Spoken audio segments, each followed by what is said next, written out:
Bismillahirrahmanirrahim. Kita masih memasuki pembahasan tentang ngurusi mayit, rumah mayit. Jadi mayit itu di hadis yang baginda Nabi Muhammad SAW, sunnahnya itu untuk dicepatkan. Idza mata ahadukum fala yahdisuhu wa asri'u bihi ila qabrihi. Ketika salah satu dari kalian meninggal, maka jangan ditahan, maka jangan dilamakan, wa asri'u bihi ila qabrihi, dicepatkan untuk dikubur. Di hadis yang lain, man mata bukratan fala yaqilanna illa fi qabrihi. Ketika seseorang itu meninggal di waktu pagi dari setelah subuh atau jam 12 ke atas, maka jangan sampai mayit ini qailullah, tidur siang. Qailullah itu dari jam setengah 12 sampai zuhur. Jangan sampai mayit ini qailullah kecuali sudah berada di kuburannya. Wa man mata asyiyatan fala yabitanna illa fi qabrihi. Orang yang meninggal sore jangan sampai dia nginep kecuali sudah berada di kuburannya. Maksudnya bagaimana? Ini sunnahnya untuk kita mubadarah, untuk kita mempercepat orang yang meninggal segera dikuburkan. Karena apa? Karena kalau itu orang Islam, dia sudah menunggu-nunggu, karena dia menanti-nanti apa yang selama ini dia idam-idamkan. Orang yang beriman selama ini menanti, inginnya mendapatkan pahala, janji-janjinya Allah ketika dia sudah meninggal, dan dia akan bertemu dengan selama ini Nabi yang dia idam-idamkan, yang dia selama ini Nabi yang dia idolakan. Maka disunahkan untuk dipercepat ya. Tapi kalau itu sunnah, kalau emang posisinya memungkinkan. Kalau emang tokoh ya rada lama ya sih. Tokoh kenalannya banyak, ziarahnya banyak, yang takziahnya banyak. Jadi jangan sampai kalau meninggalnya sama sore, pokoknya zuhur itu sudah sampai kuburan, jangan sampai asar lagi baru dikubur, lamaan, kasihan mayitnya. Nah, itu masih membahas kemudian disunahkan untuk dipercepat. Waman mata fi qitalil kuffar. Sekarang sudah sampai pembahasan orang yang meninggal di dalam memerangi orang kafir. Bisa babihi, meninggalnya itu sebab perang. Bukan kok meninggalnya karena luka sampai rumah dia baru meninggal, beda itu. Jadi meninggalnya karena betul-betul sedang perang, mati di situ di tempat perang, maka kewajibannya kufina fi thiyabihi, maka dikafani dengan pakaiannya, tidak boleh dilepas itu pakaian, dikafani dengan pakaiannya. Fa'ilam takufu, kalau di situ pakaiannya tidak bisa menutupi, maka zida alaiha, ditambahi. Bukanlah satu lapis, tambahi kain satu lapis. Wadufina, dan dimakamkan. Wala yughassalu, tidak perlu dimandikan. Wala yusalla alaihi, tidak perlu disolati. Jadi kalau orang yang syahid, mati syahid, meninggal dalam keadaan perang melawan orang kafir, maka dia dikuburkan langsung dengan pakaiannya, tidak perlu dimandikan, tidak perlu disolati, sudah langsung dikubur aja. Itu memuliakan orang mati syahid. Karena itu yang dilakukan oleh baginda Nabi Muhammad SAW. Jadi disebutkan anna Nabiya sallallahu alaihi wasallam lam yaghzil qatla Uhudin wa lam yusalli alaihi. Bahwasanya baginda Nabi Muhammad sallallahu alaihi wasallam, beliau tidak memandikan orang-orang yang mati di perang Uhud, wa lam yusalli alaihi, dan tidak mensolatinya, cukup langsung dikuburkan. Wa qarnul ghusli izalatun najasati. Sekarang membahas memandikan. Paling minimnya memandikan yaitu izalatun najasati, menghilangkan najis-najis yang ada di badannya mayit, wa tahmimu jami'i basyarihi, dan meratakan semua kulitnya, wa syarihi, dan rambutnya, wa in kasufa marrotan, walaupun di situ rambutnya tebal, cukup hanya sekali, bilma ilmu mutahhiri, dengan air yang suci dan mensucikan. Itu diingat tuh, dengan air yang suci dan mensucikan. Harus air itu cukup sekali, rata, sudah. Itu paling minimnya. Jadi pertama tanzif dulu, dibersihkan dulu semuanya. Ada enggak perban-perban ataupun yang sesuatu yang menghalangi air masuk ke kulit, itu dihilangkan dulu. Kalau perban-perban ya harus butuh air hangat, dihilangkan biar sisa lem-lem yang menempel di kulit itu gampang hilangnya.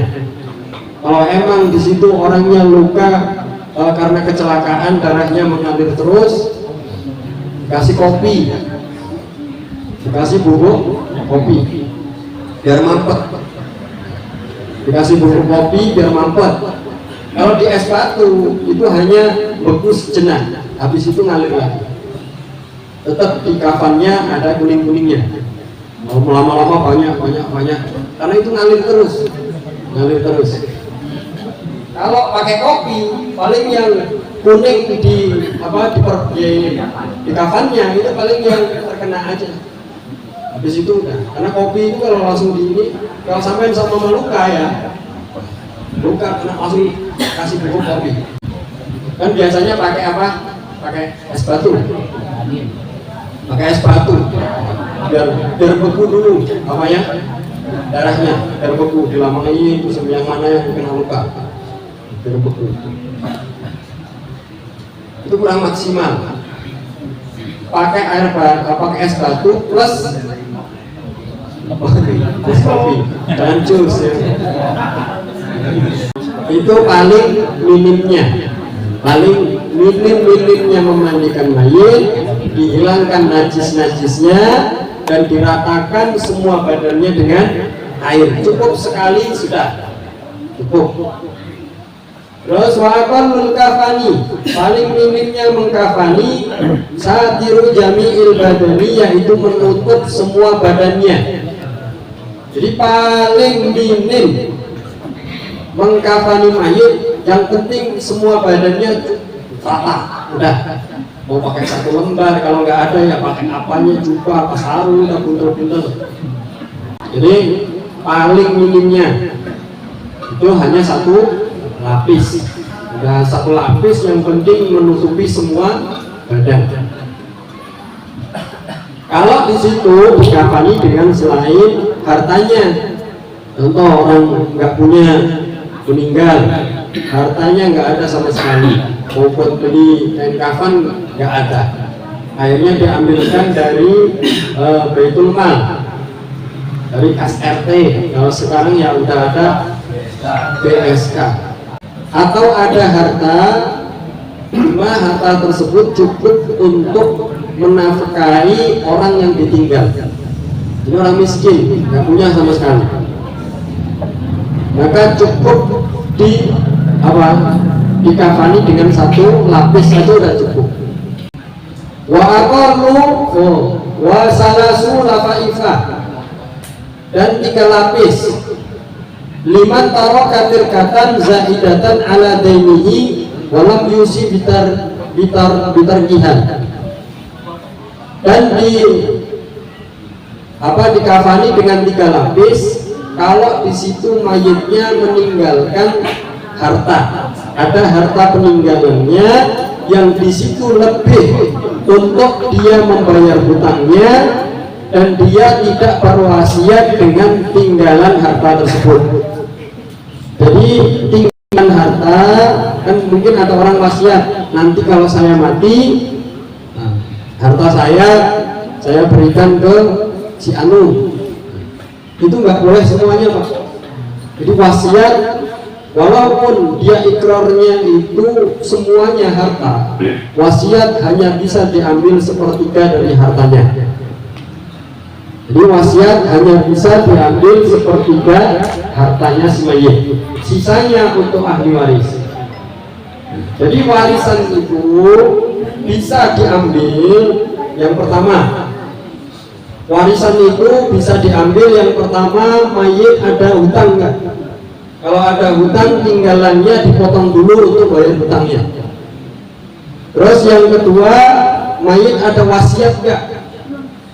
Kalau wasiat dipotong dulu, ini ada wasiat dipotong dulu sepertiga hartanya. Itu tinggal sisanya untuk ahli waris.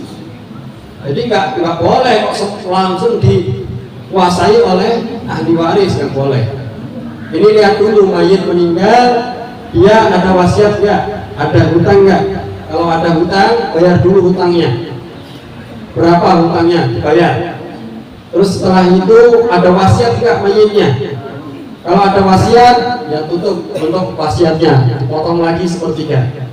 Nah, itu sisanya baru untuk ahli waris. Makanya sampean itu sebelum mati sudah disiap-siapkan nih harta-harta.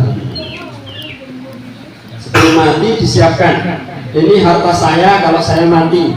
Ini untuk saya, untuk nanti orang-orang yang mendoakan saya, ini pakai duit ini. Untuk mengurus jenazah saya semuanya pakai duit ini. Nah, nanti untuk ahli waris saya pisahkan ini untuk ahli waris. Kayak Bapak Ibu itu sebelum meninggal dia wasiat ke anaknya. Nanti kalau saya pulang ini duit kembalikan. Kalau saya nggak pulang ini duit dibagi ke adik-adik itu. Dia sudah mempersiapkan semuanya. Semuanya sudah dipersiapkan. Nah, sampai sekarang pertanyaan ini sudah siap-siap apa belum? SK.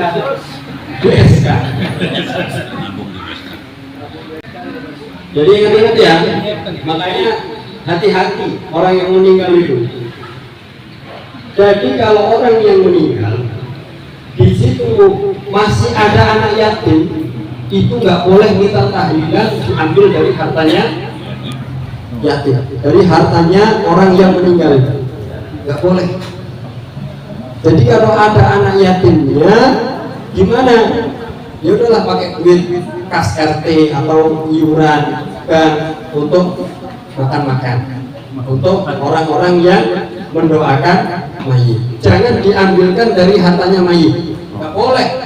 Karena kita harus izin sama anak itu, karena dia yang berhak, dia sebagai ahli waris. Gimana cara kita izin kepada anak yang belum balik, belum muter? Nggak boleh, hati-hati namanya. Sama saja kita makan harta anak.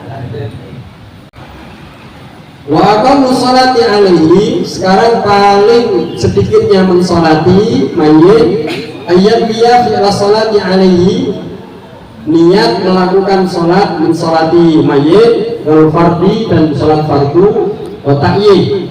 Jadi niatnya cukup usolli ala hadhihi janazati. Kalau di situ jenazahnya perempuan, usolli ala siapa, sama biasanya ada ditulis namanya ya kan, namanya siapa, Udin, Wahyudin, Udin siapa, Fardul Kifayati, makmuman kalau dia jadi makmum. Arba'at takbiratin itu nggak pakai juga nggak apa-apa. Yang penting cukup dia niat sholat, mensolati siapa nih? Nah, mensolati siapa? Terus disertakan lafaz fardu, fardul kifayati, makmuman lillahi ta'ala atau imaman lillahi ta'ala. Kalau mayatnya itu laki-laki, usolli ala hadzal mayyiti, nah, boleh. Itu berarti pakai isim isyarah. Hadza ini mayit, saya mensolati ini mayit. Hadzal mayyiti, ini mayit laki-laki. Kalau perempuan, hadhil maitati, hadhil maitati, ada tak taknisnya, tak menandakan itu perempuan. Terus kalau mayatnya berdua, usolli ala hadainil maitaini. Usolli ala hadainil maitaini. Pakai tasniyah. Ala hadaini, ada ya dan nun. Karena di situ tingkah cer, tingkah dalam keadaan cer, isim tasnya ditandai dengan ya. Hadainil maitaini fardhul kifayati makmuman lillahi ta'ala. Kita kalau makmum. Kalau mayatnya ada 3 sekaligus langsung disolati, gimana? Musolli ala hadzinal maitina. Ala hadzinal maitina. Pakainya jamak mudzakkar salim. Kalau di situ laki-laki atau perempuan sama saja. Jadi kalau bahasa Arab, kalau yang di situ mayatnya perempuan semua, maka di situ baru pakai dhamir tasniyah. Nah, pakai dhamir tasniyah. Tapi kalau campur laki-laki dengan perempuan, cukup pakai dhamir hum saja tidak boleh. Nah, kalau khusus perempuan semuanya baru hunna. Kalau enggak ya disebut satu-satu mayatnya siapa, namanya Musolli ala Paicem bin ala Paicem bin siapa gitu, bin Paico. Wah siapa walah sesuai. Karena mungkin pas lagi kecelakaan satu keluarga meninggal semua. Nah kalau nyolatin satu-satu pegel Pak, semuanya kan bareng disolatin. Wa yaqulu Allahu Akbar, dan dia mengucapkan Allahu Akbar takbiratul ihram. Wa huwa qaimun, dia dalam keadaan berdiri. In qadara, jika di situ mampu. Kenapa kok wajib berdiri? Karena di sini fardu, yaitu fardu kifayah. Kalau fardu maka wajib berdiri kalau dia mampu. Sumaya qira'ul Fatihah, kemudian membaca Fatihah. Jadi takbir pertama membaca Al-Fatihah. Sumaya qulu Allahu Akbar, kemudian takbir lagi Allahu Akbar. Sumaya qulu Allahumma shalli ala Muhammad. Shalawat. Afdalnya shalawat Ibrahimiyah. Allahumma shalli ala Muhammad wa ala ali Muhammad kama shallaita ala Ibrahim wa ala ali Ibrahim ila akhirih fil alamin innaka Hamidum Majid. Tsumma yaqulu Allahu Akbar. Kemudian takbir ketiga Allahu Akbar, mendoakan mayit. Allahumma ighfir lahu warhamhu wa'afihi wa'fu anhu.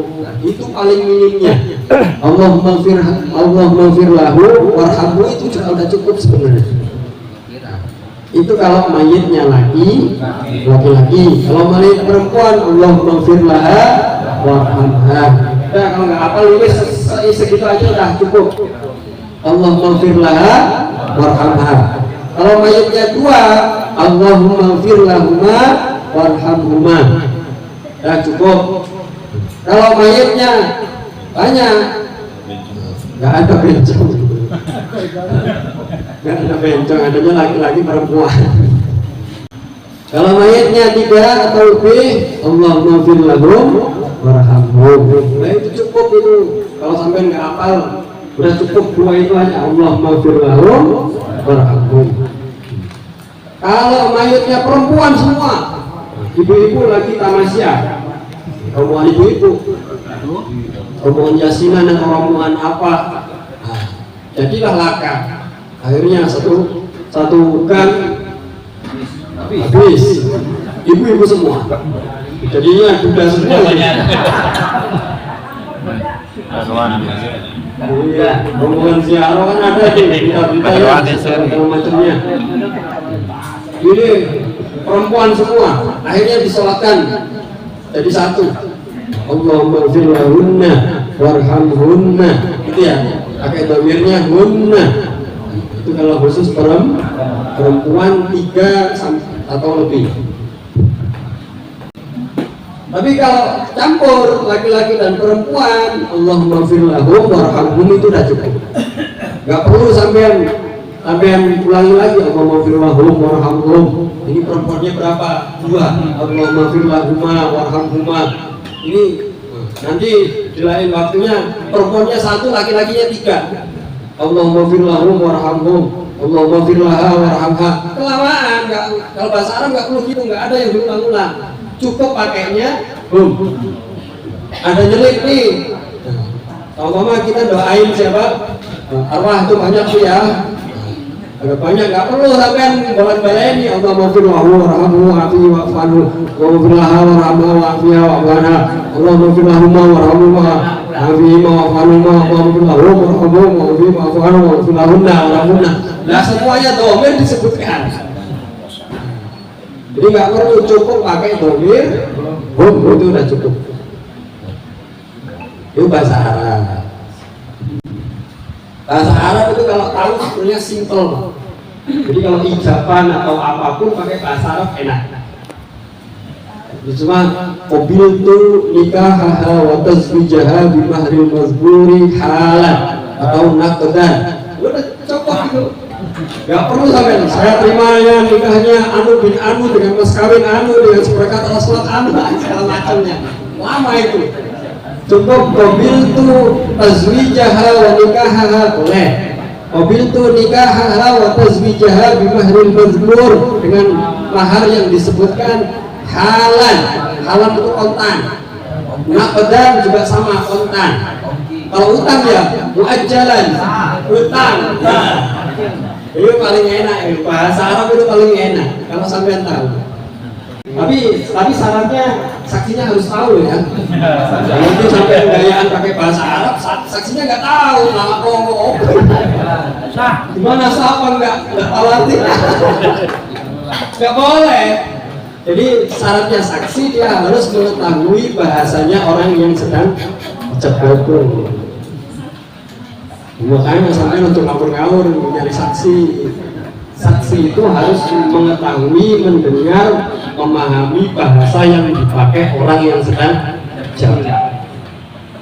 Kalau emang kupingnya rada kurang budak, harus dengan teriak, harus dengan yang kenceng, berarti ngomong.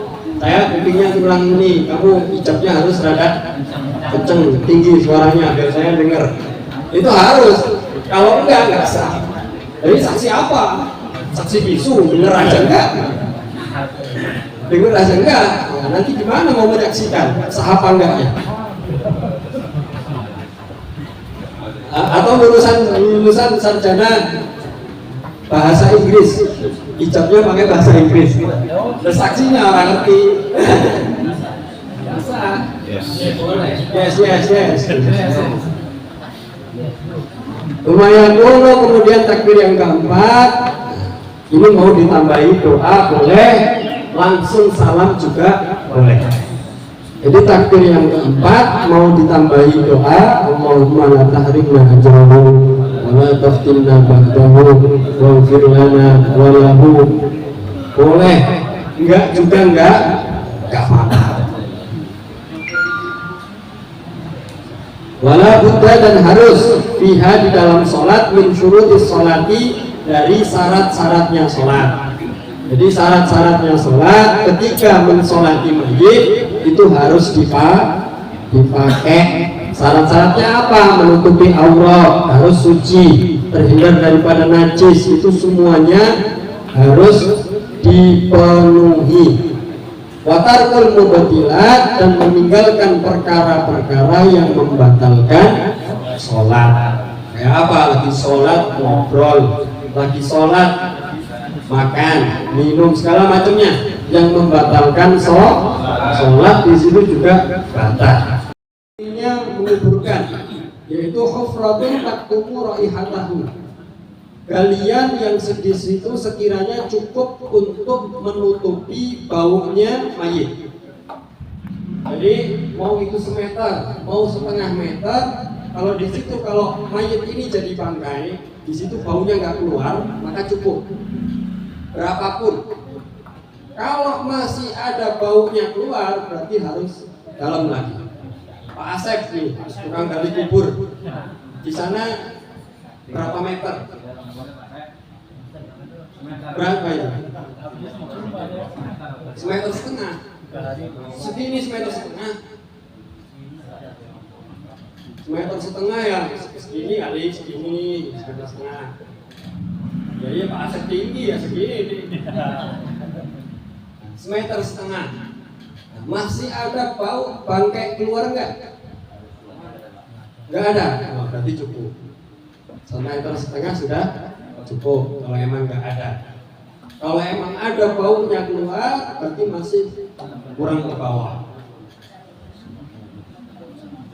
Tahrisuhu minas siba, menjaga mayitnya dari binatang buas. Jadi nanti takutnya kalau ada bau bangkainya itu digali sama binatang buas.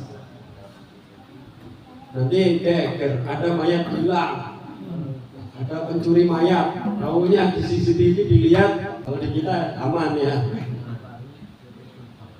Wa yusannu, tapi kesunahannya, sempurnanya, ayu amrika qadra qomatin wa basqatin yuwassa'u, yaitu sempurnanya atau sunnahnya didalamkan sekira di situ orang berdiri dan melambaikan tangan. Kalau bahasa Jawa sak detek sak pengawe. Jadi begini, orang umumnya orang Indonesia 1,5 meter, tambah begini sekali. Berarti 2 meter. Jadi sunnahnya, sempurnanya itu orang berdiri, orang umum plus melambaikan tangan begini. 2 meter 10 cm. Jadi segitu ya. Itu sempurnanya.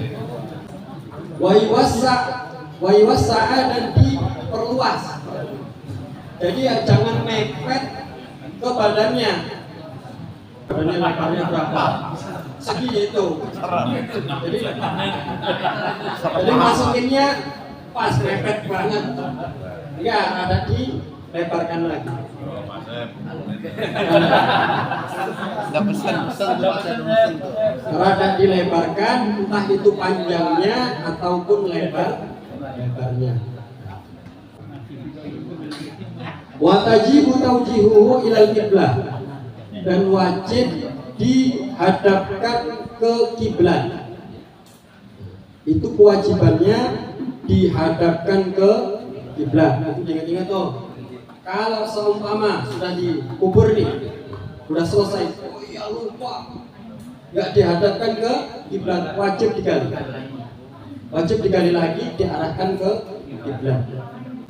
Dan disunahkan untuk wajahnya itu ayyusnida wajhahu ila jidaril qabri.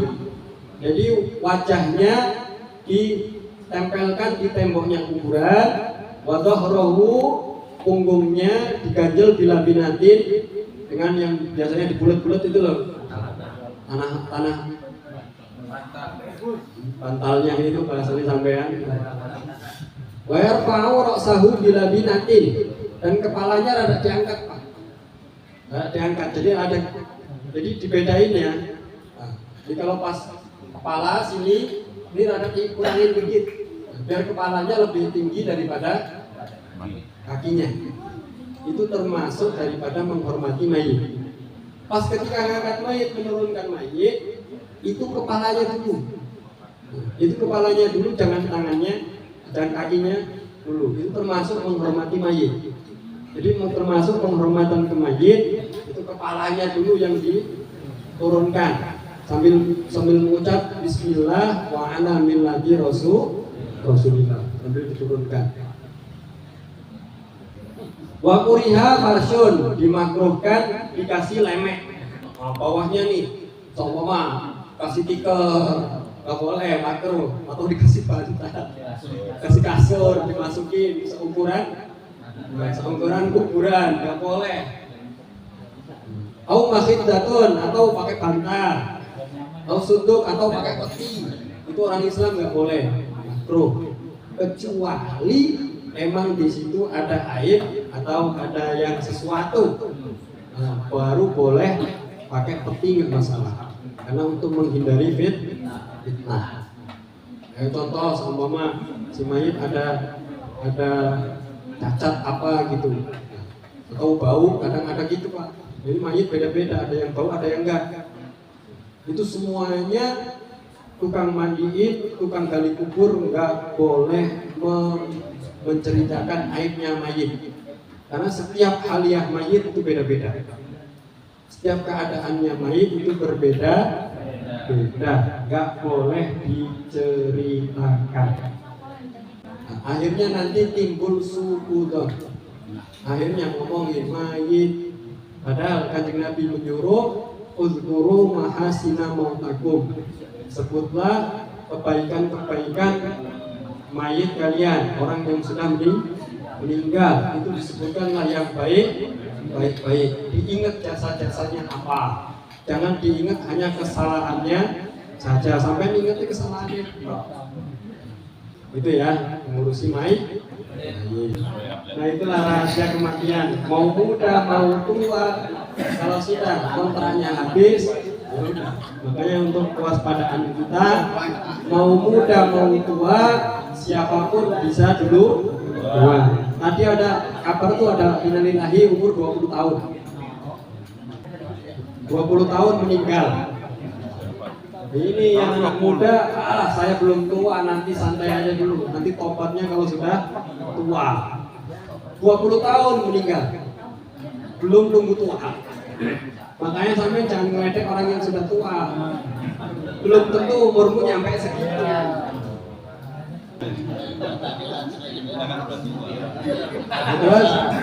Terus perlu diingat lagi, kalau pas ketika kita datang ke kuburan, sempatkan itu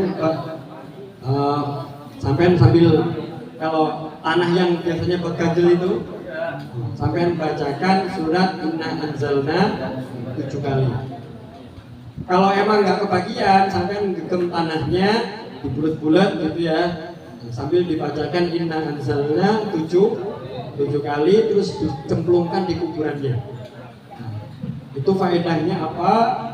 Kalau dibacakan itu, mayit insya Allah tidak disiksa, tidak diazab di alam kubur. Itu manfaatnya, faedahnya.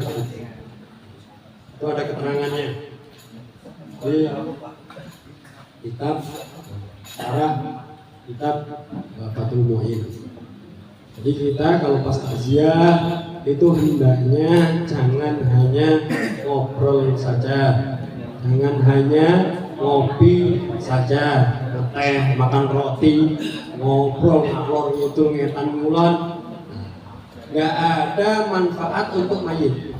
Padahal mayit butuh doa, butuh bekal untuk dia perjalanan jauh menuju alam akhir. Orang kita mau umroh aja persiapan bekalnya harus banyak. Nah kita ini perjalanan yang nggak akan pulang kembali. Ini kita ngakunya sahib akrab. Ini teman saya, teman akrab. Dulu pernah bantu saya segala macam. Sekarang orang yang pernah membantu kamu, sahib ente yang katanya teman akrab, itu mengharapkan bekal, mengharapkan doa dari mulutmu, dari bacaan-bacaan ayat-ayat Al-Quran.